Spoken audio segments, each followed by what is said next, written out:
ഈശോ മിശിഹായ്ക്ക് സ്തുതിയായിരിക്കട്ടെ. വിശുദ്ധ ലൂക്കായുടെ സുവിശേഷം 15-ാം അധ്യായത്തിൽ നിന്നുള്ള ചോദ്യങ്ങളും ഉത്തരങ്ങളും. ഒന്നാമത്തെ ചോദ്യം: അവന്റെ വാക്ക് കേൾക്കുവാൻ അടുത്തു വന്നുകൊണ്ടിരുന്നത് ആരെല്ലാം? ഉത്തരം: ചുങ്കക്കാരും പാപികളും.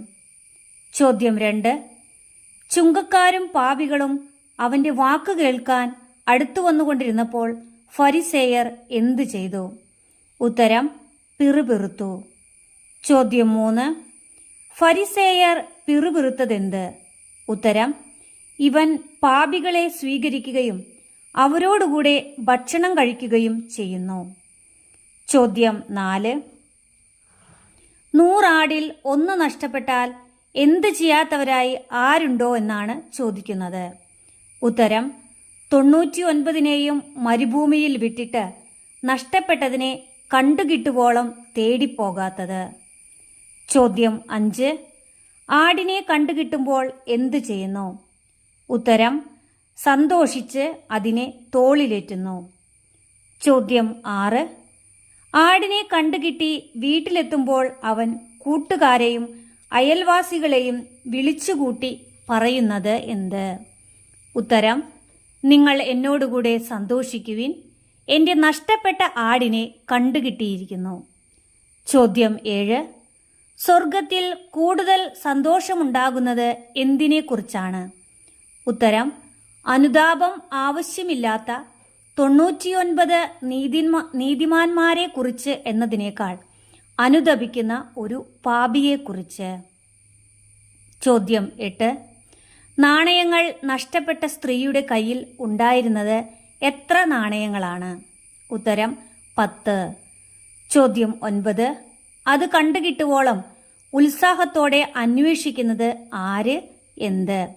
ഉത്തരം: നാണയം നഷ്ടപ്പെട്ട സ്ത്രീ, നഷ്ടപ്പെട്ട നാണയം. ചോദ്യം 11: 10 നാണയത്തിൽ 1 നഷ്ടപ്പെട്ട സ്ത്രീ എന്ത് ചെയ്യുമെന്നാണ് പറയുന്നത്? ഉത്തരം: വിളക്ക് കൊളുത്തി വീടടിച്ചു വാരി അത് കണ്ടുകിട്ടുവോളം ഉത്സാഹത്തോടെ അന്വേഷിക്കും. ചോദ്യം 12: നാണയം കണ്ടുകിട്ടുമ്പോൾ ആ സ്ത്രീ എന്ത് ചെയ്യും? ഉത്തരം: കൂട്ടുകാരെയും അയൽവാസികളെയും വിളിച്ചുകൂട്ടി പറയും, എന്നോടുകൂടെ സന്തോഷിക്കുവിൻ. ചോദ്യം 13: നാണയം നഷ്ടപ്പെട്ട സ്ത്രീ എന്നോടുകൂടെ സന്തോഷിക്കുവിൻ എന്ന് പറയാൻ കാരണമെന്ത്? ഉത്തരം: എൻ്റെ നഷ്ടപ്പെട്ട നാണയം വീണ്ടു കിട്ടിയിരിക്കുന്നു. ചോദ്യം 14: ആരെക്കുറിച്ചാണ് ദൈവത്തിൻ്റെ ദൂതന്മാരുടെ മുൻപിൽ സന്തോഷമുണ്ടാകുമെന്ന് പറയുന്നത്? ഉത്തരം: അനുതപിക്കുന്ന ഒരു പാപിയെക്കുറിച്ച്. ചോദ്യം 15: അനുതപിക്കുന്ന പാപിയെക്കുറിച്ച് ആരുടെ മുമ്പിലാണ് സന്തോഷമുണ്ടാവുക? ഉത്തരം: ദൈവത്തിൻ്റെ ദൂതന്മാരുടെ മുൻപിൽ. ചോദ്യം 16: ഒരു മനുഷ്യന്റെ 2 പുത്രന്മാരിൽ ഇളയ പുത്രൻ പറഞ്ഞതെന്ത്? ഉത്തരം: പിതാവേ, സ്വത്തിൽ എൻ്റെ ഓഹരി എനിക്ക് തരിക. ചോദ്യം 17: പിതാവ് സ്വത്ത് എന്തു ചെയ്തു? ഉത്തരം: സ്വത്ത് അവർക്കായി ഭാഗിച്ചു. ചോദ്യം 18: സ്വത്ത് ഭാഗിച്ച് നൽകിക്കഴിഞ്ഞ് എപ്പോഴാണ് ഇളയ മകൻ പോയത്? ഉത്തരം: ഏറെ താമസിയാതെ. ചോദ്യം 19: ഏറെ താമസിയാതെ ഇളയ മകൻ എങ്ങനെയാണ് പോയത്, എങ്ങോട്ടാണ് പോയത്? ഉത്തരം: എല്ലാം ശേഖരിച്ചുകൊണ്ട് ദൂരദേശത്തേക്ക്. ചോദ്യം 20: ദൂരദേശത്ത് പോയി എങ്ങനെയാണ് ജീവിച്ചത്? ഉത്തരം: അവിടെ ധൂർത്തനായി. ചോദ്യം 21: ധൂർത്തനായി ജീവിച്ച് സ്വത്ത് എന്ത് ചെയ്തു? ഉത്തരം: നശിപ്പിച്ചു കളഞ്ഞു. ചോദ്യം 22: ആ ദേശത്ത് എന്താണുണ്ടായത്? ഉത്തരം: ഒരു കഠിനക്ഷാമം. ചോദ്യം 23: കഠിനക്ഷാമം ഉണ്ടായത് എപ്പോൾ? ഉത്തരം: എല്ലാം ചെലവഴിച്ചു കഴിഞ്ഞപ്പോൾ. ചോദ്യം 24: ക്ഷാമമുണ്ടായപ്പോൾ അവൻ എങ്ങനെയായി? ഉത്തരം: ഞെരുക്കത്തിലായി. ചോദ്യം 25: ഞെരുക്കത്തിലായപ്പോൾ അവൻ എന്തു ചെയ്തു? ഉത്തരം ആ ദേശത്തെ ഒരു പൗരന്റെ അടുത്ത് അഭയം തേടി. ചോദ്യം 26.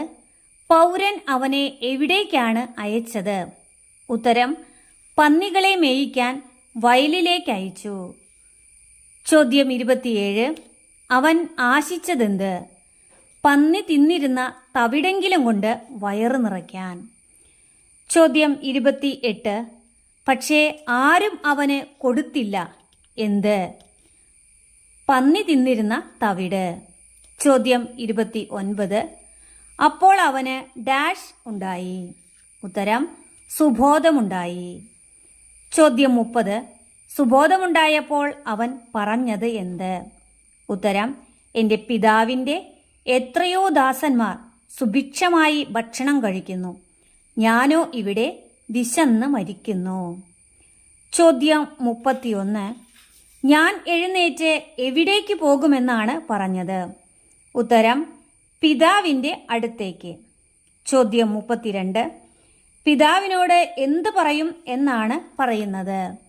ഉത്തരം പിതാവേ, സ്വർഗത്തിനെതിരായും നിന്റെ മുമ്പിലും ഞാൻ പാപം ചെയ്തു. ചോദ്യം 33. ഞാൻ ഇനി എന്തിന് യോഗ്യനല്ല എന്നാണ് പറയുന്നത്?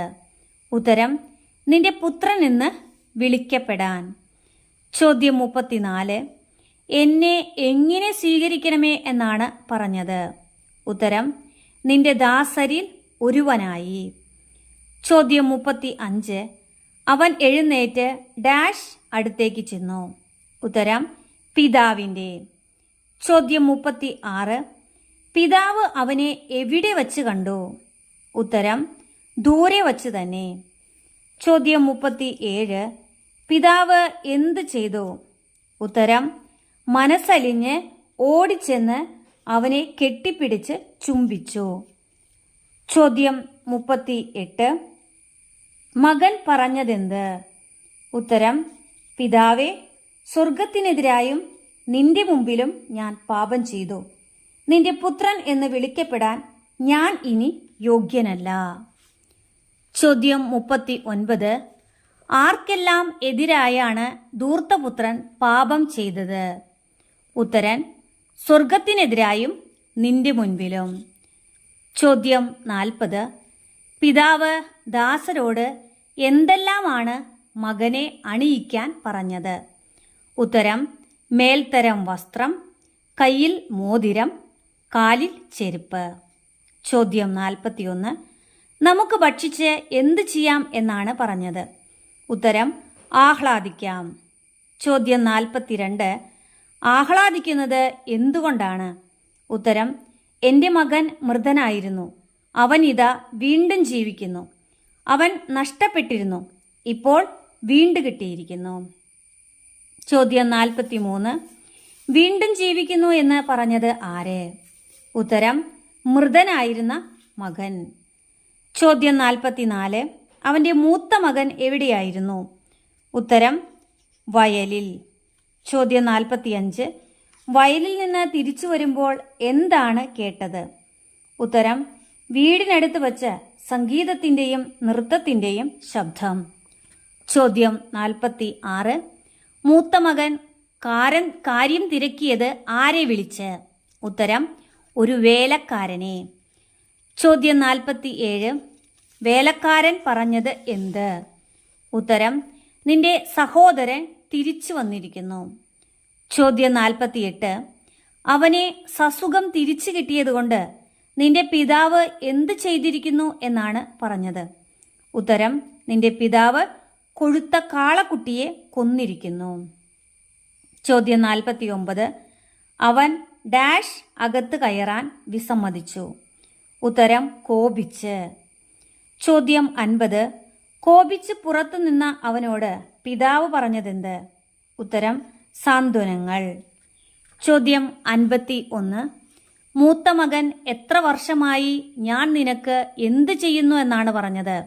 ഉത്തരം ദാസ്യവേല. ചോദ്യം 52. എങ്കിലും എൻ്റെ കൂട്ടുകാരൊത്ത് ഡാഷ് ഒരാട്ടിൻകുട്ടിയെ പോലും നീ എനിക്ക് തന്നില്ല. ഉത്തരം ആഹ്ലാദിക്കാൻ. ചോദ്യം 53.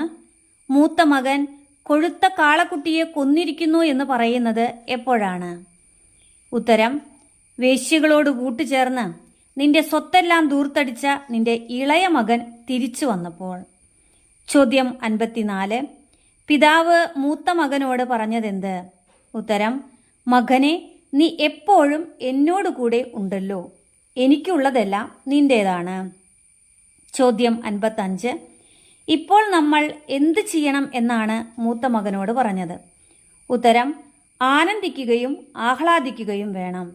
ചോദ്യം 56. എത്ര ഉപമകളെക്കുറിച്ചാണ് വിശുദ്ധ ലൂക്ക 15-ാം അധ്യായത്തിൽ പറയുന്നത്? ഉത്തരം: 3 ഉപമകൾ.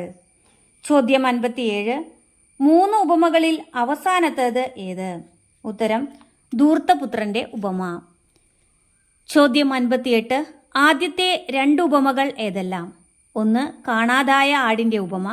2. കാണാതായ നാണയത്തിന്റെ ഉപമ.